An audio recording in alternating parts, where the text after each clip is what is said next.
Hi YouTube, it's Mel Liqueur or Melanie, and I'm updating my first week post-op. Yay! Let's see, I'll give you a little bit details about the hospital stay, and then I'll tell you some more stuff. Okay, I went in on Monday, February 9th, had to be there at 7 a.m., got all the paperwork done. I have to admit, I was not very nervous at all. I was kind of surprised. Kind of took me a little time to get into the clinic. Got there at 7, didn't actually get into the clinic area till about 8:30. They put all the IVs in, did all that kind of stuff. It wasn't very long before my doctor was there. Kind of told me what was going on, all that good stuff, and I was getting the happy margarita and being wheeled off. And surgery took, not even sure how long the surgery took. I think it took 2 hours, actually. He did find a hernia, which he fixed. Shows you how much I know. I didn't even know what a hernia was or anything like that. Recovered well in recovery. Was in there. They expected me to be there 2 hours. I was only there an hour. Rode up to the elevator and saw my family there. And then they put me in a room. And my family and I was very shocked that I was not groggy at all. I expected to be really out of it, and I wasn't. And it was just kind of a shock. I mean, honestly, I felt like I hadn't even had surgery. If I hadn't had all those IVs in, I did have to have oxygen on the entire stay that I was in the hospital. And I was there on Monday night, Tuesday night, Wednesday night, and released on Thursday. I probably could have been released on Wednesday, but because of my sugar numbers, they went ahead and decided to keep me. My family was there, everything was good to go. They left, and about 3 hours after surgery, I was already up and walking. And it actually felt good. The only bad thing was the freaking IV.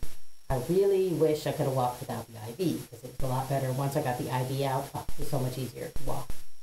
I did have a pain ball, and he was right. That was the only pain that I would have would be that incision, and he's correct. That's the only pain I have now.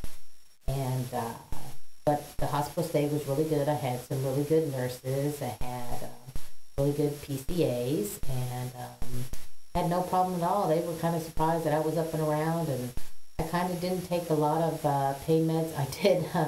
I did start off on the Loratab liquid. I could not do the liquid. Oh my God, it was horrible for me. I started off with like what they call a fourth of a shot of Loratab. I could not do it. So I said, there's no way I can do this. They did have me on a morphine drip until they took the IV out, which they took the IV out. I want to say it was like Tuesday night, I think, or maybe it was Wednesday morning they took the IV out. And so when the doctor came, I said, I can't do this. I said, is there any way you can give me pills? And he said, okay, we'll start you on pills. So they gave me Loratab and a pill for him, and what they did is they cut it in freeze, and I was able to do that. And that's what I came home with. And a lot easier, a lot better. I could not do liquid. I've never been a liquid person, can't do cough syrup, can't do anything of that nature, food, high cold, nothing, can't do that. Just bleh. So I came home Thursday morning, or actually late Thursday afternoon, and my sugar numbers have been really good, and I was worried. He said, I came home and he said, no more insulin. No more insulin. Oh, I may cry because no more insulin. I have to call and report to him if my numbers are anywhere between below 70 or above 200. The numbers have been running about 130 to 150. So for me, that is excellent. I'm not sure if he might put me on a little bit or maybe a pill. We'll see at my 2-week appointment. But as of now, no shots. Yay.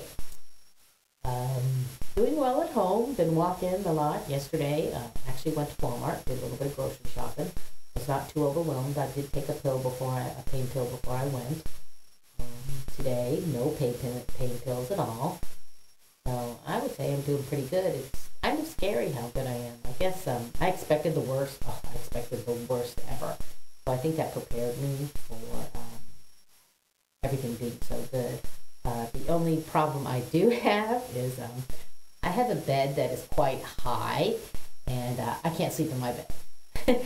So I've been sleeping in my son's bed, which is lower to the ground, and that's about the only issue that I've had. My poor son has had to move into the computer room, and my husband is sleeping in our bed, and I'm sleeping in my son's bed. So that's about the only issue that I've had, which is kind of funny.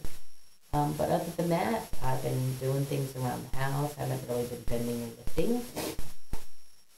Breakfast, I'm having my chicken broth and Jello, and same thing for lunch and dinner. And I have maybe 1 or 2 sugar-free popsicles. Haven't felt really hungry. Now, yesterday, I did have the stomach growling sensation, and I started to feel a little bit hungry. I did not eat anything else. I just said, I'm going to stomach through this.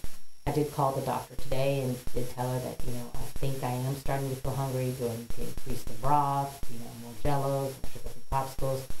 And she said if I wanted to try to go to stage 2, which is the soft proteins, that I could try that. So I might give that a try tonight. Have some tuna fish. I might try and see how that goes.